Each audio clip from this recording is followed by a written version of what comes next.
네, 반갑습니다. 제가 월드컵 특집편을 다시 찍게 될 줄은 정말 몰랐습니다. 만약에 뭐 정말 제가 이번 월드컵을 엄청나게 기대를 하고 있었다면 아마 당연하게 정말 즐겁게 준비할 수 있었을 거라고 생각이 드는데 이번 월드컵은 사실 기대가 별로 안 됩니다. 그리고 관심 없는 분들은 진짜 생각을 아예 못했을 것 같아요. 월드컵 이제 한 달 남았거든요. 이번에 한 달밖에 안 남았는데 이번에는 여러 관심도가 많이 떨어지기도 하고 축구를 정말 사랑하는 저마저도 이번 월드컵에는 사실 기대를 하지 않고 있기 때문에 뭐 그렇긴 하지만 그래도 우리는 늘 대한민국이라고 하는 이 국가대표팀이라고 하면 그 마음속에 뭔가 묵직하게 팍팍 오는 게 있거든요. 그래서 월드컵에 나가면 또 잘하면 좋잖아요. 그래서 16강이 과연 가능할까에 대해서 조별리그 완전 분석 편을 한번 준비해봤습니다. 그래서 데이터도 많이 모아봤고 그리고 전술로 좀 회부를 한번 해보려고 합니다. 그래서 16강으로의 로드맵을 한번 보도록 하겠습니다. 자, 개인적으로 아마 손흥민의 마지막 월드컵이 될 것 같아서 제발 잘 됐으면 좋겠습니다. 네, 이번 월드컵은 북중미 월드컵이라고 해서 월드컵의 역사가 많이 바뀌었습니다. 그러니까 사상 최초로 3개국, 미국, 캐나다, 멕시코 이렇게 3개국의 북중미 공동 월드컵이 됐고요. 그리고 개최국이 아니라 사상 최초로 48개국으로 확대가 됐습니다. 이게 좀 웃긴 얘기인데 사실은 피파에서 가장 엄청난 수익을 올릴 수 있는 구조가 중국이 월드컵에 참여하는 거겠죠. 그래서 중국을 참여시키려고 개최국을 원래 32개국에서 48개국으로 늘렸습니다. 근데 안타깝게도 중국은 그럼에도 불구하고 예선을 통과하지 못했기 때문에 본선에 참가하지 못했습니다. 뭐 그래서 어쨌든 48개국으로 참가하게 되었고 대한민국은 다시 한번 16강에 도전합니다. 자, 과연 한국은 이번 월드컵에서 어떤 경기를 펼치게 될까요? 사실 크게 기대는 하지 않습니다. 네, 이번 월드컵이 좀 특별한 이유에 대해서 계속 얘기를 좀 해보고 싶은데 이번 월드컵은 조별리그 구조가 완전히 바뀝니다. 그러니까 48개국으로 늘리다 보니까 12개 조가 편성이 되었고 이제 각 조 보통은 1, 2만 이제 나가게 되는데 일부 이제 3위 팀도 같이 토너먼트에 진출할 수 있는, 그래서 최소한 3위 정도는 확보를 해야만 이제 다음 토너먼트로 넘어갈 수 있는 그런 게 되는 것이고, 또 하나 이제 사상 최초로 미국, 캐나다, 이렇게 미국, 캐나다, 멕시코 이렇게 3개국이 개최를 하게 됐는데 구장이나 이런 환경은 괜찮을 것 같은데 문제는 이동 거리입니다. 미국은 대륙 특성상 미국이 워낙 크잖아요. 그래서 비행 시간만 몇 시간씩 걸릴 수도 있는 것이고, 또한 미국에서 이제 뭐 캐나다는 뭐 그나마 좀 가까울 수도 있지만 멕시코까지 이제 비행거리 이런 걸 생각해 보면 체력 관리가 엄청난 변수가 될 가능성이 높고요. 또 하나 우리에게 굉장히 불리하게 작용할 수 있는 것은 멕시코의 고지대입니다. 멕시코의 고지대 경기는 산소 농도 문제 때문에 일반적인 구장에서 뛰는 거랑은 차원이 다른 체력 문제를 겪을 수 있고요. 그러니까 단순하게 축구 실력만으로 결정되지 않을 가능성이 굉장히 큽니다. 일단 우리가 첫 번째랑 두 번째 하는 경기장이 과달라하라, 그러니까 멕시코에서 하게 됐는데 여기가 해발 1500m 에스타디오 아크론이라고 하는 경기장에서 하게 됩니다. 그리고 몬테레이 경기장 같은 경우는 에스타디오 BBVA인데 여기도 해발 1500m예요. 그래서 장거리 비행에 따른 피로도에다가 그리고 고지대에 따른 엄청난 산소 부족, 이런 거에 따라서 극한의 체력 문제가 이제 동반될 수 있다는 거죠. 그래서 체력 문제가 어쩌면 고지대를 얼마나 적응하느냐가 어마어마한 변수로 작용될 가능성이 높은데, 또 하필 우리랑 같은 조에 편성된 멕시코와 그리고 남아공 같은 경우가 다 고지대에 있는 곳입니다. 그래서 멕시코는 당연히 자기 이제 땅이다 보니까 홈 어드밴티지가 있을 것이고, 남아공마저도 이제 고지대에 대한 적응은 이미 되어 있다라고 하는 게 엄청난 변수로 작용할 가능성이 높습니다.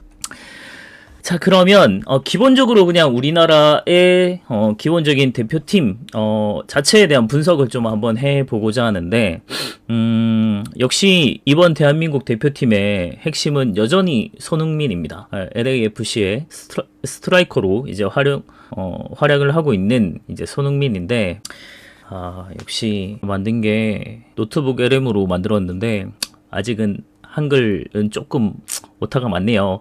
11회 연속 으로 우리 본선 진출하는 데 중요한 아주 리더 역할을 했고, 월드컵 통산 3골, 안정화가 공동 1위 하고 있고요. 신기록 경신에 도전하고 있는 이 손흥민의 경험, EPL 득점왕, 아시아에서 유일하죠. 이런 득점왕 경험, 그리고 이강인의 플레이메이킹 능력, 창의성, 창의적인 킬패스, 그리고 볼 운반 해주는 거, 키핑 해주는 역할, 이걸 해줄 수 있는 엄청난 플레이메이킹 해줄 수 있는 거 바로 이강인의 창의성 필요하겠고, 그리고 이제 수비 라인에서는 역시 김민재, 벽민재를 믿어봐야겠죠. 그래서 바이런 미넨의 쌤백, 믿을 만한 아주 우리에겐 가장 중요한 수비수겠죠. 그래서 수비 라인의 절대적 리더이자 그리고 고속 빌드업의 시발점 역할을 할 수 있는 우리 수비 리더십에 해당되는 게 바로 김민재입니다. 그 외에도 뭐 황희찬의 저돌성, 그리고 폭발적인 스피드 이런 게 있고, 여러 이제 어린 선수들의 세대 교체랑 경험이 동시에 공존하는 팀이라고 볼 수 있을 것 같습니다. 그러면 예상 베스트 11을 한번 보도록 할 텐데요. 홍명보호는 3-4-3 포메이션을 쓰고 있습니다. 그놈의 3백을 굉장히 고집하고 있는데, 기본적인 뭐 핵심 전술의 포인트는 이건 것 같아요. 유기적인 스위칭을 통한 3톱을 통해서 공간 창출을 통해서 계속해서 이제 침투를 하고 이제 스위칭하면서 이제 공간을 창출하는 이런 역할을 하는 것 같고요. 그리고 가장 키포인트는 윙백의 역할이죠. 그래서 윙백이 전진 배치를 해서 측면 장악력을 극대화하겠다는, 공격할 때는 이제 거의 3-2-5가 되는, 그래서 5명이 이제 공격 라인에 참여하게 된 형태가 되는 것인데, 그리고 중앙에서 이제 황인범 중심의 체계적인 중원 빌더 이런 것들도 아주 중요한 역할을 하게 될 것입니다. 그래서 아마 원톱에는 오영규가 서지 않을까 싶어요. 그러니까 지금 손흥민이 점점점 이제 윙어에서 LAFC에서는 스트라이커 역할을 맡고 있는데요. 홍명보 같은 경우는 손흥민을 윙어로 아직은 분류하고 있는 것 같습니다. 그래서 아무래도 홍명보는 원톱에 아주 타겟형 스트라이커를 좀 원하는 편이 크거든요. 그래서 오영규나 아니면 조규성이 설 가능성이 높고, 왼편에 손흥민, 그리고 오른편에는 이제 이강인, 이제 반대발 윙어가 되는 거죠. 이런 역할을 맡을 가능성이 높고, 손흥민을 대신해서는 뭐 황희찬이나 배준호 나올 수 있고요. 이강인 대신해선 양현준 이렇게 나올 수 있을 것 같습니다.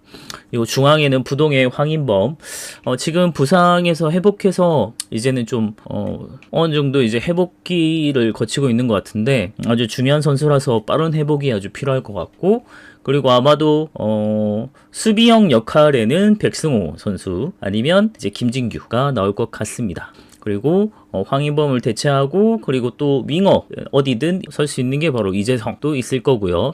그 다음에 수비 중앙에는 아마 김민재가 설 것 같은데, 저는 이게 좀 아쉬워요. 그래서 김민재는 사실상 딱 지키는 수비수라기보다는 튀어나가서 전진해서 아주 저돌적으로 막아내는 스타일이거든요.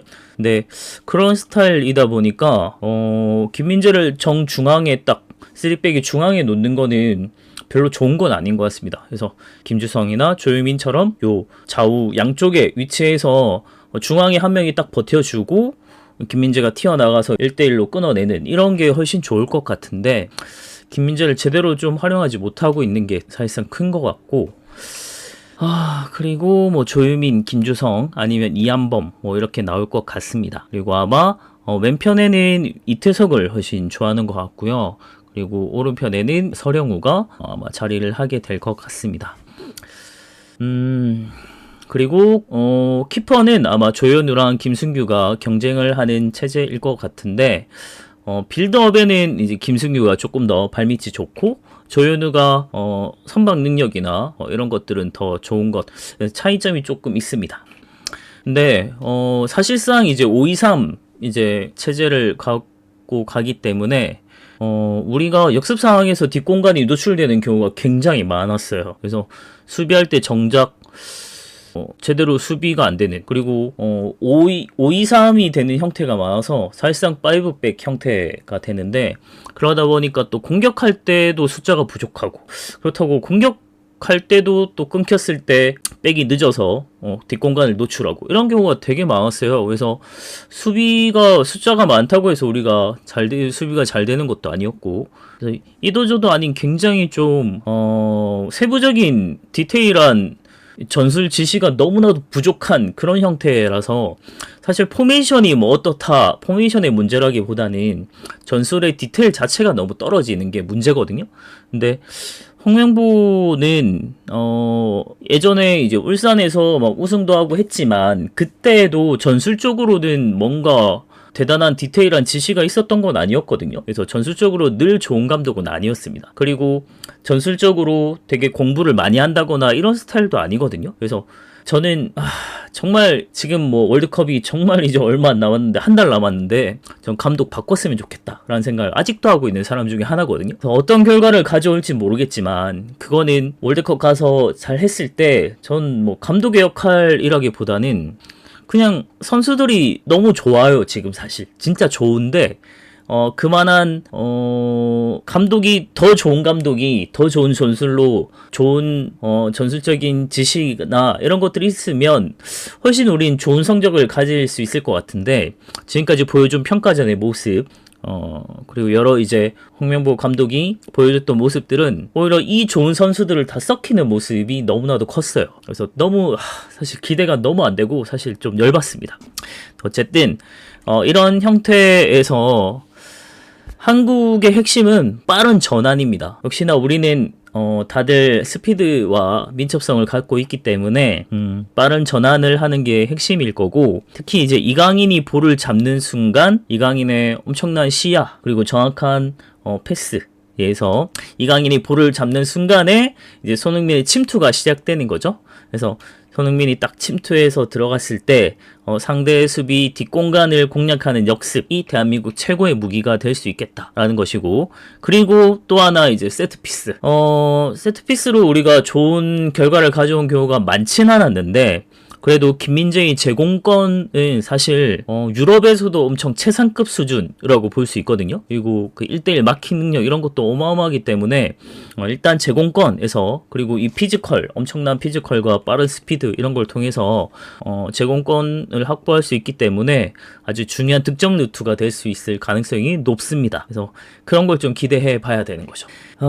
그래서 우리 이 얘기를 한 거였는데, 3백 기반으로 해서 사실상 이제 5백, 그래서 견고하게 수비 블록을 갖춘 다음에, 그러니까 양 윙백이 내려앉아서 5백을 형성해서 중앙 공간을 차단하는 이런 모습인데, 요 사이사이에 전술적인 디테일이 너무 부족해서 오히려 수비 숫자가 많은데도 공간을 뻥뻥뻥 노출하는 이런 경우가 많았거든요. 그걸 얼마나 디테일하게 잡아낼 수 있느냐가 사실 이번 월드컵에서 중요한 핵심 포인트가 될 것 같습니다. 그리고 공격 전환했을 때 김민재가 탈치, 뛰쳐나와서 볼을 뺏는 경우가 많거든요. 그래서 탈취한 직후에 전진 패스, 김민재도 롱패스도 굉장히 정확한 편이거든요. 그래서 전진 패스를 통해서 중앙에 이제 황인범에게 연결이 되면 황인범이 배급을 해서 이제 쓰리톱이 고속 침투해서 딱 골을 가져가는, 마무리를 하는 이런 형태가 되는 게 우리에겐 최상의 시나리오인데, 아마도 그런 장면이 잘 나올지는 잘 모르겠습니다. 근데 충분히 그럴 만한 능력을 가진 선수들이 많기 때문에 기대를 해보는 거지,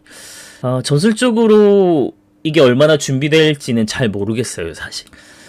자, 그러면 우리 같은 조에 속한 건 멕시코와 남아프리카 공화국 그리고 체코입니다. 그냥 전체적인 전력을 한번 비교해 볼까 싶은데, 대한민국은 피파 랭킹 22위고요. 주 포메이션 3-4-3을 쓰고 고속역습 그리고 유로파 에이스 코어 갖춘 게 우리에겐 엄청난 메리트가 아닐까 싶고, 멕시코는 언제나 강국이었습니다.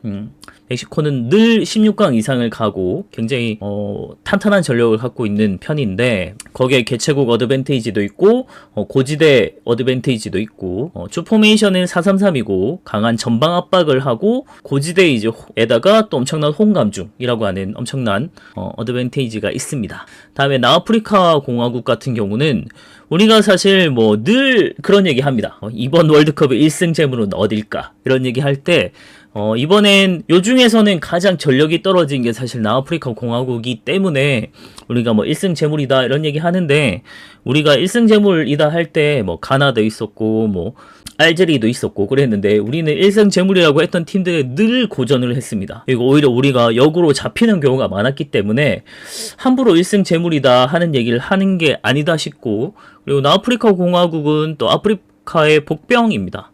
그러니까 객관적인 전략은 우리보다 무조건 떨어집니다. 무조건 떨어져요. 근데 일단 남아프리카 공화국의 주축을 이루는 선수들이 자국 리그의 마멜로디 선다운즈라고 한 팀의 선수들이 대부분이거든요. 그러다 보니까 아주 높은 조직력을 갖고 있고 그리고 아프리카 특유의 그 스피드, 민첩함, 그리고 개인 기술 이런 걸 갖고 있기 때문에 절대 떨어지는 걸로 생각하면 안 될 것 같아요. 그래서 절대 방심하면 안 될 것 같고 주 포메이션은 4-2-3-1입니다.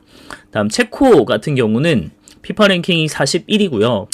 마지막으로 이제 유럽 예선을 통과해서 어렵게 힘겹게 올라온 팀이지만 덴마크를 꺾고 올라왔거든요. 그래서 덴마크가 만만치 않은 전력을 갖고 있는데 그런 덴마크를 꺾고 올라온 팀이기 때문에 체코도 사실 만만치 않습니다. 그래서 피파 랭킹은 41이지만 우리가 22라고 해서 22 정도 차이 나네 해서 무시할 팀은 절대 아닌 거죠. 주 포메이션은 역시나 4-2-3-1이고 압도적 피지컬, 나중에 이제 피지컬을 한번 비교해 볼 텐데요. 압도적 피지컬과 그리고 세트피스 요걸 절대 무시할 수 없을 것 같습니다. 자, 그러면 우리가 첫 번째 경기가 체코거든요. 6월 10일 금요일에 11시에 합니다. 네, 이 경기가 사실상 어쩌면 16강의 가장 중요한 경기가 될 거란 생각이 듭니다. 첫 경기 요때 딱 잡고 우리가 흐름을 타면 정말 좋게 될 수 있을 것 같은데 여기서 우리가 무너져 버리면 사실 따라가는 게 쉽지 않을 것 같아요. 근데 우리가 월드컵에서 첫 경기를 굉장히 잘한 적이 별로 없는 것 같아요. 제가 봤을 때. 일단 팀 평균의 신장을 한번 비교해보면 체코가 팀 평균이 189입니다. 대한민국 팀 평균이 182거든요. 체코가 공중볼 경합 성공률이 65% 정도 돼요. 그래서 굉장히 높은 편이고 팀 평균 신장 자체도 어마어마하게 높은 거죠. 거기에다가 이 감독이 되게 딱 유럽의 정통 피지컬 축구를 하는 그런 감독이거든요. 그래서 철저한 규율 바탕으로 한 선수비 후 역습하는 그리고 높이를 활용한 치명적인 세트피스 아주 위협적인 팀이 되지 않을까 싶습니다. 그래서 체코는 유럽 특유의 아주 조직력 그리고 피지컬을 갖춘 팀이라고 볼 수 있고 대표적인 이제 선수로 볼 수 있는 게 패트릭 시크. 그래서 레버쿠젠의 스트라이커고요. 그래서 예선에서 5골 넣었고 레버쿠젠은 분데스리가에서 굉장한 강팀 중에 하나거든요. 거기에 스트라이커를 하고 있는 굉장히 유럽 내에서도 엄청난 특출난 이제 스트라이커다라고 볼 수 있고 다음에 토마시 소우책 이제 EPL 보면 좀 익숙한 선수일 텐데 웨스트햄에서 이제 요즘은 공미로 좀 많이 나오는 것 같아요. 그래서 중원 장악도 하고 압도적인 제공권. 키가 워낙 큽니다. 그래서 그걸 바탕으로 제공권이 진짜 어마어마하거든요. 이걸 바탕으로 해서 우리가 제공권 싸움에서 굉장히 고전을 하지 않을까 싶습니다. 일단 예상 베스트 11을 좀 보면 골키퍼는 마테이 코바르라고 하는 사람이 있습니다. 자, 요 사람은 아인토벤, 네덜란드의 아주 명문팀이죠. 아인토벤. 옛날 이제 박지성, 이영표가 뛰었던 그 아인토벤입니다. 거기에 196cm의 발밑 기술이 좋고 아주 선방 능력이 뛰어난 현대적인 수문장이거든요. 그래서 골키퍼도 굉장히 괜찮고요. 다음에 수비진은 왼쪽부터 보면 라디슬라프 크레이치라고 하는 선수, 울버햄튼 소속입니다. 그래서 황희찬이랑 같은 이제 동료인데 키는 180이긴 합니다만 수비력도 굉장히 강력하고 헤더 득점 능력을 갖춘 팀의 리더 역할을 하는 선수입니다. 그 다음에 블라디미르 이제 초팔이라고 하는 선수가 있는데 이제 나이는 좀 많이 들었습니다만 174 정도밖에 안 돼요. 근데 아주 경험이 풍부한 라이트백이고 정교한 크로스랑 이제 왕성한 활동량이 강점인 그런 선수입니다. 그리고 중앙에는 이제 야쿠프 브라베츠라고 하는 선수. 이 사람은 이제 히우아브라고 하는 이제 포르투갈 리그에 뛰는 선수고 186cm입니다. 그리고 토마시 홀레시라고 하는 슬라비아 프라 이제 체코 팀인데 180밖에 되진 않지만 아주 강력한 이제 센터백이고요. 경험 많은 30대 수비수들이 이제 중앙의 무게감을 잡아줍니다만 체코 수비진의 약점은 최근 8실점 중 5실점이 후반전에 집중했어요. 그러니까 30대 주축이 된 수비진이 아무래도 체력 저하를 보이는, 크레이치 빼고는 다 나이가 많거든요. 그러다 보니까 체력 저하가 확실히 확연히 좀 보이는 모습이 나타났습니다. 그래서 빠른 공격진을 상대로 한 속도 경쟁에서는 좀 약점을 보일 수 있고, 그런 점에서는 손흥민과 황희찬의 폭발적 기동성, 그리고 이강인의 창의적인 킬패스 한 방에 수비 뒷공간이랑 측면 공략을 하게 되면 우리가 이길 수 있지 않을까 하는 생각을 좀 예상을 희망 담은 예상을 한번 해보는 거죠. 그래서 후반 30분 이후에 스피드를 활용한 공간 붕괴, 그러니까 우리는 적절하게 빠른 선수들, 뭐 양현준이라든지 아니면 배준호라든지 우리 젊은 선수들, 빠르고 이렇게 기술력을 갖춘 이런 기동성을 통해서 우리가 얼마든지 측면 공략을 할 수 있지 않을까 하는 생각이 듭니다. 요즘에 양현준이 셀틱에서 굉장히 잘해주고 있거든요. 그래서 그런 걸로 우리가 좀 기대해 볼 수 있지 않을까 하는 생각이 듭니다. 그리고 또 계속 이어서 보자면 미드필더는 이제 앞서 말했던 토마시 소우첵이라는 선수, 웨스트햄 소속이고 192입니다. 그러니까 체코의 심장이자 이제 리더 역할을 하는 선수고 압도적인 제공권 그리고 엄청난 활동량을 자랑하는 선수라고 볼 수 있고요. 그리고 최근에 체코에서 플레이메이커로 성장하고 있는 선수가 이제 파벨 슐츠라고 하는 선수인데 올림피크 리옹 선수가 프랑스 리그에서 요즘 떠오르고 있는 영건입니다. 그러니까 177 정도 키에 창의적인 플레이랑 그리고 드리블이 엄청 좋아요. 그래서 기회를 창출하는 그런 플레이메이커이기 때문에 굉장히 주의를 해야 되는 선수 중에 하나고, 공격진은 이제 패트릭 시크, 앞서 얘기했던 레버쿠젠 191이에요. 그래서 제공권도 굉장히 좋고 핵심 해결사라고 볼 수 있습니다. 위치 선정이 굉장히 좋고 결정력도 아주 갖춘 분데스리가의 아주 정상급 스트라이커라고 보면 되겠습니다. 그리고 아담 이제 흘로잭이라는 선수가 있는데 호펜하임에서 윙어 역할도 하고 스트라이커 역할도 하는 선수인데 188이거든요. 그럼에도 불구하고 큰 키에도 빠른 발을 가진 선수이고 아주 강력한 화력을 더할 수 있는 핵심 자원으로 볼 수 있습니다. 그래서 우리가 봐야 되는 건 핵심 포인트를 좀 보자면 결국은 이제 피지컬과 제공권 싸움이거든요. 그러니까 체코는 소우첵이랑 크레이치 등을 필두로 해서 유럽 내에서도 손꼽히는 체격 조건을 갖추고 있고, 특히 이제 세트피스 상황에서 매우 이제 위협적인 그런 모습을 보입니다. 그리고 패트릭 시크랑 이제 흘로잭 같은 경우가 레버쿠젠에서 함께 뛴 경험이 있는 선수이기 때문에 연계 플레이가 굉장히 좋아요. 그래서 체코 역습의 완성도를 세계적인 수준으로 끌어올리는 두 선수이기 때문에 이 듀오를 좀 조심할 필요가 있겠습니다.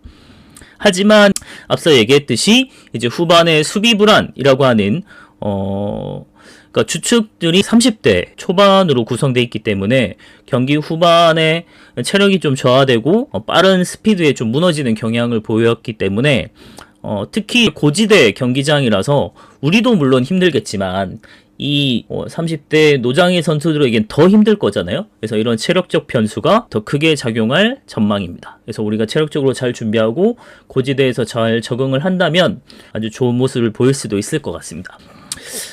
체코팀에 의해서 전술적 색깔을 보면 단단한 수비를 구축한 다음에 효율적인 역습을 노리는 실리적인 유럽 스타일을 선호를 하고 상대를 높은 위치에서 압박하는 조직적 운영이 아주 잘 보이거든요.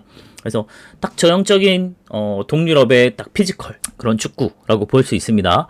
그래서 대한민국이 우리가 노려야 될 점은 이제 수비 전환 속도가 느린 체코의 측면 그리고 뒷공간을 손흥민, 황희찬 이런 선수들, 그래서 빠른 공격수들을 활용해서 집중 공략하는 게 승부의 관건이 될 수 있겠다는 것입니다.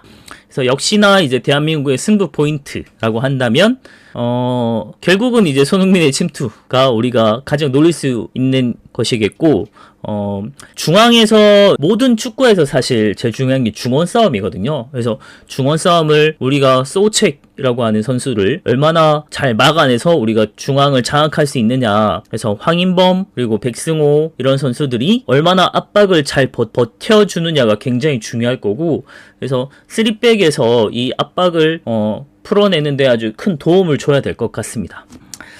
자, 그 다음 두 번째는 멕시코입니다.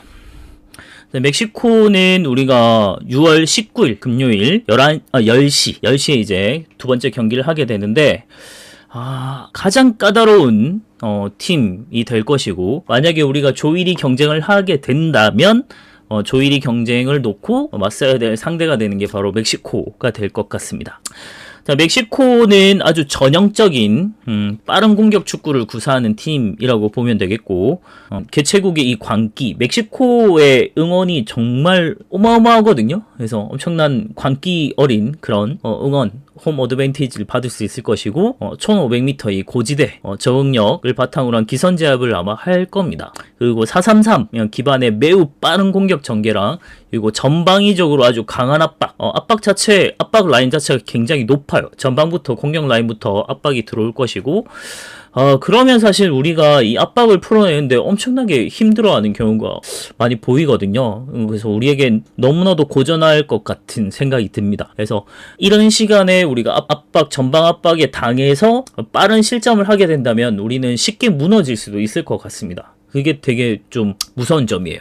그리고 중남미 팀들이 좀 굉장히 끈끈해요. 그래서 끈끈한 조직력도 갖고 있고 강인한 체력전을 보일 것 같아서 멕시코의 수비를 뚫어내는 것도 사실 만만치 않을 것 같습니다. 그래서 그리고 멕시코는 굉장히 빠른 축구를 좀 구사하는 면이 있고, 그리고 특히 이제 측면 스피드가 굉장히 위협적인 팀이거든요. 근데 그런 개인기 앞세운 이런 돌파에 우리가 좀 고전을 하는 경우가 많았어서 아마 좀 힘들 것 같고, 그리고 이 에드손 알바레스라고 하는 이 중원 사령관인데 요 선수 중심의 압박력이 어마어마합니다. 그래서 아마도 가장 힘든 경화되지 않을까 팀이 될 것 같다는 생각이 많이 듭니다. 그리고 유럽 챔피언스 리그 레벨에서 에이스 스트라이커로 성장하고 있는 게 산티아고 히메네스, AC 밀란의 선수고요. 물론 이 선수 말고도 실제 지금의 원톱 역할을 하고 있는 건 지금 감독이 엄청나게 사랑하는 스트라이커는 라울 히메네스라고 하는 선수입니다. 그 선수는 조금 있다가 우리가 다시 소개를 할 거고, 멕시코의 예상 베스트를 먼저 생각을 해보고 나서 그 다음에 전술적으로 한번 분석을 한번 해보겠습니다. 일단 골키퍼는 라울 랑헬이라고 하는 치바스 소속입니다. 그러니까 멕시코 리그 선수이고 191cm입니다. 그러니까 주전 경쟁을 하던 말라곤 이런 선수가 아킬레스건 부상을 당해서 이제 주전자를 꿰차게 된 선수인데, 빌드업 능력이 굉장히 좋은 골키퍼라고 보면 되겠고, 전설적인 골키퍼 기에르모 오초아라고 한 선수도 물론 백업 선수로 대기를 하고 있습니다. 만약에 이번 월드컵에 나오게 되면 6번째 월드컵 참가하는 아주 엄청난 선수, 레전드라고 보면 됩니다.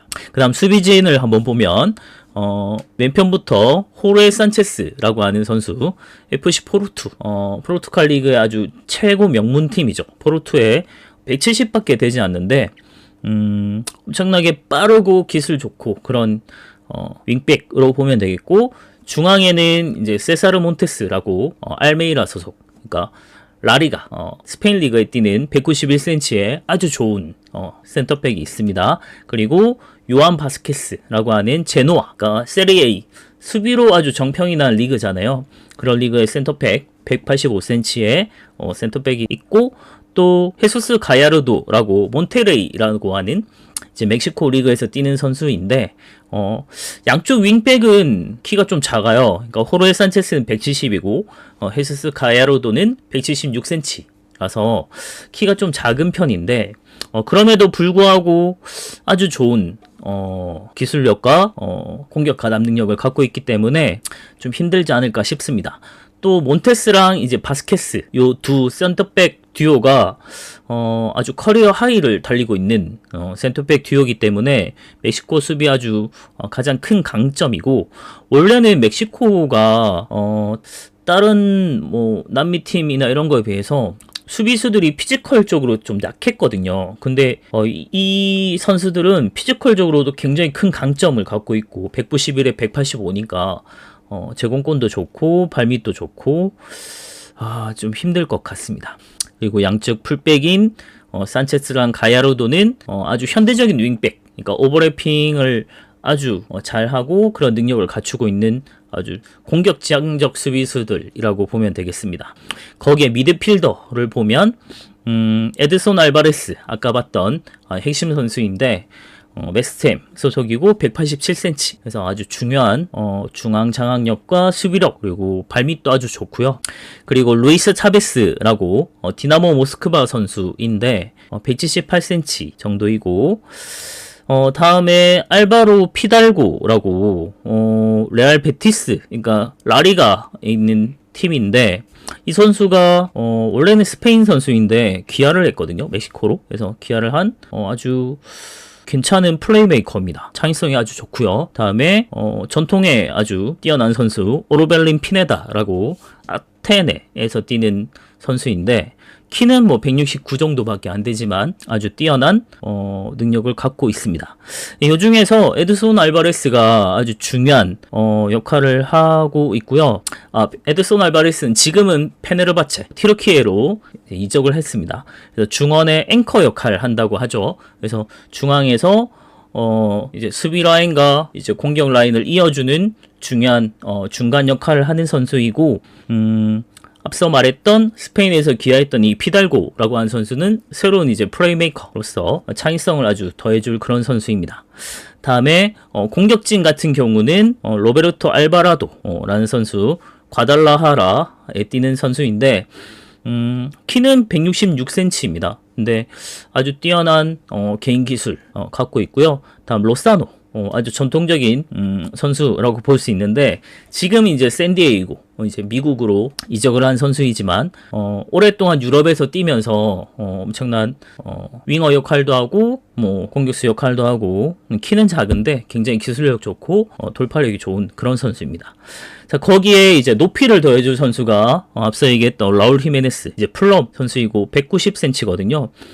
키도 크고 일단 키도 큰데 단순하게 그냥 떡대만 좋은 게 아니라 발기술도 있고 결정력이 굉장히 좋은 편입니다. 패싱 능력도 좀 있고, 거기에 새로운 이제 신성으로 볼 수 있는 게 산티아고 히메네스, AC 밀란의 스트라이커고요. 185cm. 그리고 예전에 우리랑 월드컵 했을 때 멕시코 만났을 때 우리가 엄청나게 고전을 했던 상대가 있었거든요. 알렉시스 베가라는 선수였는데 톨루카라고 하는 멕시코 팀에 뛰는 선수입니다. 175cm, 키는 작은데 굉장히 땅땅하고 돌파력도 좋고 킥이 워낙 좋아서 우리가 엄청나게 고전을 했었습니다. 그래서 아마도 가장 치열한 격전지는 이제 스트라이커 자리라고 볼 수 있는데, 지금 이제 아기레 감독 체제에서는 라울 히메네스 선수가 이제 대체 불가능한 선수로 평가받으면서 이제 주전으로 기용되고 있으나, 이 산티아고 히메네스가 이제 교체돼서 나올 가능성이 높거든요. 그러니까 라울 히메네스는 나이가 좀 많아요. 이제 30대를 넘어선 선수이기 때문에 아마도 어린 산티아고 히메네스가 이제 교체로 나올 가능성이 높은데, 이 선수가 또 이제 파괴력이 어마어마하거든요. 그러니까 전형적인 딱 스트라이커 9번입니다. 그래서 골 결정력이 매우 뛰어나기 때문에 좀 주의를 할 필요가 있겠습니다.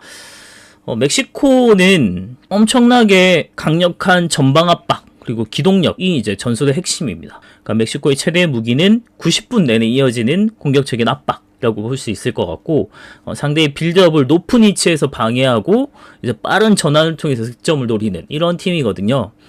거기에다가 이제 고지대 홈 어드밴티지도 있죠. 그래서 우리랑 맞붙는 이 과달라르 스타디움이 해발 1500m 이상의 고지대인데 멕시코 선수들은 이 환경에는 이미 익숙한 선수들이고, 그래서 이 아주 희박한, 그러니까 산소가 부족한 이 환경에서 우리가 얼마나 체력을 안배할 수 있는지가 굉장히 중요할 것 같습니다. 그리고 이 현대적인 풀백, 가야로드랑 산체스 같은 경우는 키는 작지만 굉장히 공격 시에 윙어처럼 오버래핑을 엄청나게 가져오면서 측면에서 수적 우위를 확보해서 이제 돌파에 의한 크로스를 한다든지 아니면 컷백을 통해서 이제 마무리를 하는데 도움을 주는 선수들이거든요. 그래서 이 선수들을 얼마나 우리가 수비 시에 우리가 5백으로 내려와서 이 선수들을 이제 1대1로 마킹을 가능한 일단 숫자를 확보를 하는 건데, 거기에서 얼마나 우리가 수비적으로 디테일하게 잘 준비를 할 수 있는지가 중요한 포인트가 되지 않을까 싶습니다. 근데 마찬가지로 공격이 엄청나게 많이 올라오는 팀이기 때문에 역습에 취약한 이런 모습을 보일 겁니다. 그래서 공격적인 압박을 가하는 만큼 압박이 만약에 풀렸을 때 발생하는 수비 뒷공간 노출이 아주 치명적인 약점일 거고, 그 약점을 우리가 노릴 수 있는 거 역시나 손흥민밖에 없습니다. 그래서 손흥민 그리고 황희찬 이런 선수들의 빠른 공격수들의 뒷공간 침투가 승부처가 될 것입니다. 그리고 아까 얘기했던 피달고나 이런 선수들이 있다고, 에드손 알바레스도 있다고 했지만 그 선수들이 어마어마하게 창의력이 뛰어난 선수들이 아니기 때문에 중원 자체는 되게 견고하고 키핑력도 좋고 괜찮지만 유럽 정상급의 엄청난 창의력을 보여줬던 모드리치나 아니면 더브라이너나 이런 급의 엘리트 플레이메이커는 좀 부족하거든요. 그래서 공격 전개가 측면 윙어들의 개인기량에 의존하는 경향이 되게 커요, 멕시코 같은 경우가. 그래서 우리가 이 측면의 윙어들을 얼마나 효과적으로 막아낼 수 있느냐가 굉장히 크고, 그리고 우리가 또 한 가지 좀 심리적으로 좀 기대해 볼 수 있는 것 중에 하나는, 멕시코는 역사적으로 좀 압박이 심한 경기에서 감정 조절에 실패해서 무너지는 모습을 보이기도 했거든요. 이 엄청난 홈관중 어드밴테이지는 엄청난 이점이기도 하면서 엄청난 부담으로 다가올 겁니다. 근데 초반에 우리가 잘 막아내고 멕시코 애들의 막 몰아치는 공격을 계속 막아내서 당황스럽게 만들고 부담을 준다면 얼마든지 오버페이스로 끌고 가서 멕시코 애들을 빠르게 지치게 한다거나, 아니면 흥분해서 이제 좀 실수를 유발하게 한다든지, 아니면 흥분해서 폭력적인 그런 걸 유도해서 우리가 카드를 받게 한다든지, 이런 걸 통해서 우리가 멕시코를 그렇게라도 이길 수 있는 방법이 되지 않을까, 이런 생각이 좀 들기도 합니다. 그래서 결국은 멕시코가 홈팬들의 압도적인 응원 그리고 고지대 이점을 얻고 아주 파괴적으로 압박 축구를 구사할 겁니다. 그러니까 이 홈 어드밴티지를 두고서도 멕시코가 우리를 상대로 막 수비를 하진 않을 거란 말이죠. 그래서 공격을 힘으로 칠 테니까 그 공세를 잘 버텨내고 버티고 인내심을 가지고 잘 버텨낸다면 체력이 떨어지는 후반전에 우리가 오히려 역으로 역습을 통해서 뒷공간을 우리가 침투를 통해서 공략할 수 있지 않을까라는 생각이 좀 듭니다. 그래서 멕시코는 사실 우리가 이기기는 쉽진 않을 것 같고요. 가장 가능성이 높은 결과는 아마도 무승부이지 않을까 해서 0대0은 너무 재미없으니까 1대1 정도로 우리가 한 골 먹고 세트피스로 한 골 따라간다든지 이런 식으로 해서 1대1로 이 정도만 해도 충분히 우리에게는 선방을 한 경기가 아닐까 싶습니다. 자, 그리고 마지막 경기는 남아공입니다. 남아공은 6월 25일 목요일 10시에 이제 진행을 하는 마지막 상대이고요. 이 경기는 반드시 잡아야만 합니다. 그러니까 흔히 얘기하는 1승 재물에 해당하는 그런 팀인데, 남아공마저 사실 잡지 못한다면 이번 월드컵의 성패는 장담할 수 없습니다. 그러니까 남아공을 잡지도 못하면서 우리가 그 이상을 바라본다는 생각은 할 수 없을 것 같아요.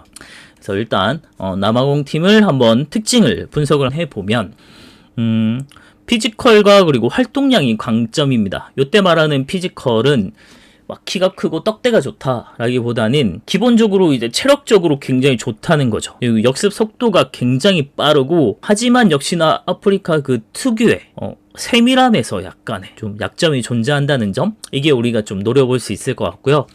그러니까 피파 랭킹은 사실 낮지만 방심은 절대 우리가 금물. 그리고 엄청난 강점이라고 한다면 남아프리카 공화국 요 대표팀의 선수 출신 비율이 마멜로디 이제 썬다운즈라는 자국 팀의 60%가 요 다 국대예요. 그러다 보니까 이 한 팀의 이 출신 비율이 엄청나게 높잖아요. 그래서 자국 리그의 이제 최강팀 출신이 다수 포진하다 보니까 국대가 이 클럽팀 수준의 아주 끈끈한 조직력을 갖기가 사실 쉽지 않거든요.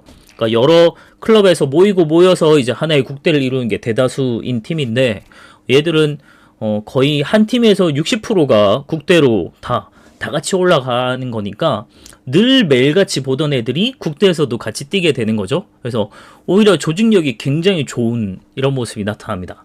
그리고 강한 체력, 그리고 엄청난 활동량을 바탕으로 역습 전술을 쓰는 게 우리에겐 오히려 부담으로 가져올 수도 있지 않을까 이런 생각이 듭니다.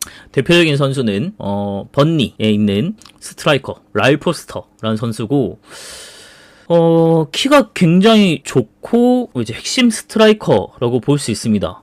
일단 프리미어 리그라고 하는 거기에 주전 스트라이커다라는 점에서도 엄청난 이미 강점이지 않을까 싶고요. 다음에 키퍼 론웰 윌리엄스라고 하는 선수가 이 남아프리카 공화국의 경험을 담당하고 있는 선수라고 보면 되겠습니다.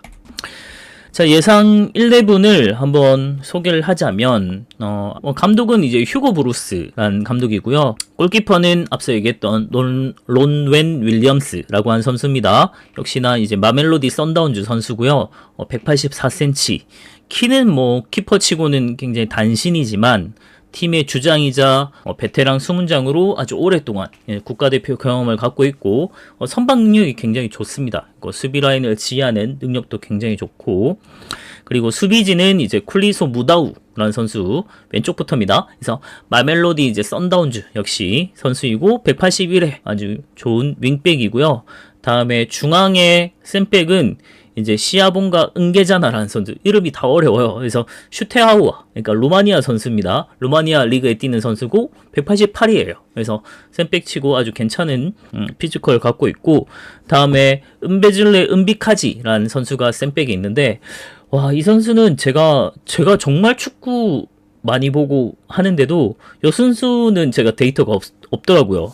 그래서 은베줄레 은비카지는 좀 저에게 아직 미지의 선수이고, 그다음에 오브리 모디바라는 선수도 이제 마멜로디 썬다운즈 선수고 167cm인데 공격력이 좋은, 오버래핑 아주 좋은 윙백으로 볼 수 있습니다. 그래서 자국 리그 최강팀인 마멜로디 썬다운즈랑 그리고 올란도 파이리츠, 요 남아프리카 공화국 리그의 아주 중요한 두 명문 팀이거든요. 이 소속 선수들이 이제 주축을 이루는 경우라고 보면 되겠고, 그리고 무다우랑 이 모디바, 그러니까 양쪽이 윙백들이 공격 가담이 아주 뛰어난 이제 윙백 역할, 뭐 풀백이지만 그런 역할을 한다고 보면 되겠습니다. 다 미드필더를 보면 테보 모코에나라는 선수가 역시나 마멜로디 썬다운즈 선수고 176cm인데, 그 다음에 스페펠로 시톨레라는 선수가 있습니다. 자, 이 선수는 186에서 이제 중앙에서 이제 키 높이를 담당할 거고요. 다음에 탈렌테 은바타라는 선수, 올란도 파이러츠 선수인데 164cm이지만 아주 중요한 역할을 하게 될 것 같습니다. 일단 뭐 코에나 같은 선수는 중원에 이제 핵심 역할을 하는 선수고, 수비 보호하는 수비형 미드필더입니다. 그래서 빌드업의 기점 역할도 하고, 다음에 시톨레 같은 경우가 이제 186cm라고 했잖아요. 그래서 강한 피지컬 바탕으로 중원 압박을 좀 담당하는 그런 역할입니다. 다음에 공격진은 봉고쿠 흘레 흘롱마네, 와, 이름 진짜 어렵죠. 미네소타, 그러니까 그 미국에서 뛰는 선수인데 185cm고요. 이 선수도 최근에 이제 미국에서 아주 좋은 모습을 보이는 선수이고, 아까 얘기했던 이제 라일 포스터 같은 경우는 번니 EPL에 뛰고 있는 185cm의 아주 걸출한 유럽의 스트라이커라고 보면 됩니다. 다음에 마포캥이라는 선수가 있는데, 렐레 보일레 마포캥이라는 선수거든요. 올랜도 파이어리츠에서 뛰고 있는 단신의 아주 스피드가 좋은 윙어입니다. 이 선수를 우리가 되게 조심해야 되지 않을까 싶습니다. 그러니까 우리가 라일 포스터는 너무나도 잘 알고 있기 때문에 이 선수에 너무 중점을 두다 보면 오히려 이제 마포캥이라고 하는 이 선수에게 아주 빠른 스피드에 농락당할 수도 있기 때문에 좀 조심을 해야 되지 않을까 싶습니다. 그러니까 홀롱와네랑 마포캥은 둘 다 엄청나게 빠르거든요. 그래서 이 선수들 좀 조심해야 될 것 같고, 역시나 얘들도 이제 433을 쓰거든요. 그래서 핵심 전술을 좀 보면, 자, 일단 가장 핵심 전술이 되는 건 마멜로디 썬다운즈 중심의 조직력. 그러니까 이 한 팀의 조직력이 너무나도 좋습니다. 그러니까 이게 어느 정도냐 하면 이 마멜로디 썬다운즈가 2025년 이제 피파 클럽 월드컵에서 도르트문트랑 접전을 벌일 정도로 이제 저력을 가졌던 팀이라고 보면 되겠고, 조직력이 굉장히 좋습니다. 거기에 아프리카 특유의 탄탄한 신체 조건, 그리고 지치지 않은 활동량 바탕으로 경기 내내 아주 높은 에너지 레벨을 유지할 수 있는, 그리고 고지대에 이미 적응이 돼 있는 선수들이기 때문에 우리는 어쩌면 엄청나게 고전할 수도 있다라는 생각이 듭니다. 그리고 아주 치명적인 역습을 가졌습니다. 카운터어택이라고 하죠. 이제 수비 시에는 아주 단단한 블록을 형성한 다음에 공을 탈취하자마자 랄포스터가 포스트 플레이가 굉장히 좋거든요. 그래서 던져주고 랄포스터가 떨궈주면 측면 자원들이 빠른 발을 활용해서 상대 뒷공간에 순식간에 달려드는 이런 모습을 보이기 때문에 역습에 좀 조심을 할 필요가 있겠다라는 생각이 듭니다. 우리랑 상성을 한번 볼까 싶은데, 자, 남아공은 아마 객관적인 전력상 A조 최약체로 꼽힐 겁니다. 그리고 실제로는 명백하게 가소평가되었다. 저는 이런 생각이 듭니다. 그러니까 대한민국은 과거 월드컵에서 알제리나 가나 이런 아프리카 팀들에게 고전했던 전적이 너무나도 명백하게 있고, 그래서 우리는 각별한 주의가 오히려 더 필요하다 싶은 게 아프리카 팀이다 싶고요. 그리고 그래서 우리가 우위를 가질 수 있는 건 기술적인 우위거든요. 그러니까 대한민국은 이 이강인의 창의적인 패스, 그리고 점유율 우위를 통해서 남아공의 압박을 우리는 풀어낼 수 있을 것이고, 남아공은 아마도 세밀함이 좀 부족할 겁니다, 우리보다. 그래서 안정적인 빌드업을 통해서 끈끈하게, 그리고 인내심 있게 상대의 빈틈을 참는 전략이 좀 유효하지 않을까 싶어요. 그래서 그 아프리카 이제 선수들의 특유의 그 흥분을 좀 우리가 끌어내야 되거든요. 그래서 우리가 끈끈하게 이제 계속 빌드업을 통해서 빈틈을 계속 노리면 상대를 좀 우리가 분산시킬 수 있지 않을까 싶습니다. 그리고 피지컬 대결을 했을 때 라일 포스터가 유럽에서도 밀리지 않는 엄청난 상위권의 이제 포스트 플레이어지만, 김민재는 정말 격이 다른 선수거든요. 그래서 김민재를 중심으로 한 수비진이 라일 포스터의 피지컬 싸움에서 이길 수 있다면 실점을 맞는 핵심 열쇠가 될 전망입니다. 그래서 이때는 1대1로 라일 포스터랑 이제 김민재가 부딪히는 경우가 많이 있을 것 같은데, 김민재가 압도적으로 라일 포스터를 밀어낸다면 충분히 우리가 남아공의 길을 꺾을 수 있지 않을까. 남아공은 만만하게 봤다간 사실 참사가 일어날 수 있는 팀으로 우리가 분석할 수 있을 것 같은데, 우리가 일단은 32강 나가는 거고, 그 다음에 이제 16강 진출을 위해서는 반드시 이제 승리해야 하는 아주 상대인 만큼 남아공의 빠른 역습을 철저히 봉쇄하고 이제 기술적인 우위를 살려서 경기를 운영을 한다면 우리가 이길 수 있지 않을까, 이런 생각이 듭니다. 결국은 이강인의 이 창의성이 핵심이 될 것 같은데, 대각선 킬패스가 정말 정확하거든요. 그리고 그 시야가 엄청나거든요. 그래서 그 시야와 창의성, 이걸 활용을 해서 이제 중앙에 모여있는 압박을 뚫어낼 수 있는데, 측면 공격을 우리가 폭격을 할 수 있는 중요한 전략이 되지 않을까 싶습니다. 그래서 저희 희망은 2대0으로 우리가 승리를 한다면 16강 진출하는데, 32강 진출하는데 아주 중요한 경기가 될 것이다. 그래서 이변을 허용하지 않는 완벽한 지배력을 보여야 되는 게 이제 남아공이다. 그래서 어쩌면 가장 잘 준비해야 되는 경기가 이 남아공이지 않을까 하는 생각이 듭니다. 그래서 최종 시나리오는 16강, 사실 32강을 먼저 나가는 거지만 더 높은 목표로 16강을 잡는다면, 일단 조별리그에서 체코를 2대1로 승리하고 멕시코를 1대1로 비기고 남아공을 2대0으로 잡아서 우리가 승점 7점을 확보하면 2승 1무로 조 1위를 확정을 할 수 있을 겁니다. 정말 희망적인 얘기입니다, 사실. 그래서 이런 가능성을 가질 수 있다면 뭐 아주 희망적인 예상은 이런 것이고요. 월드컵은 언제나 변수가 존재를 합니다. 이번 우리 대표팀은 충분히 기대해볼 만한 전력을 갖추고 있거든요. 그러니까 선수 개인은. 근데 전술적으로 우리가 얼마나 준비가 되어 있느냐가 사실은 가장 큰 관건이고, 현대 축구에서 이 감독의 역할이 너무나도 중요하거든요. 근데 과연 그 감독의 역할을 세계적인 감독들과 우리가 비교했을 때 좋은 감독을 확보하고 있느냐는 절대 아니라고 생각합니다. 우리의 감독은 너무나도 부족해요. 그래서 이 좋은 선수들이 거의 해조 축구거든요. 해조, 이강인 해조, 손흥민 해조, 이거에 너무 의존하는 축구인데도, 그럼에도 불구하고 이 선수들의 개인 능력을 우리가 희망할 수밖에 없는, 기대를 가질 수밖에 없는 이런 현실입니다.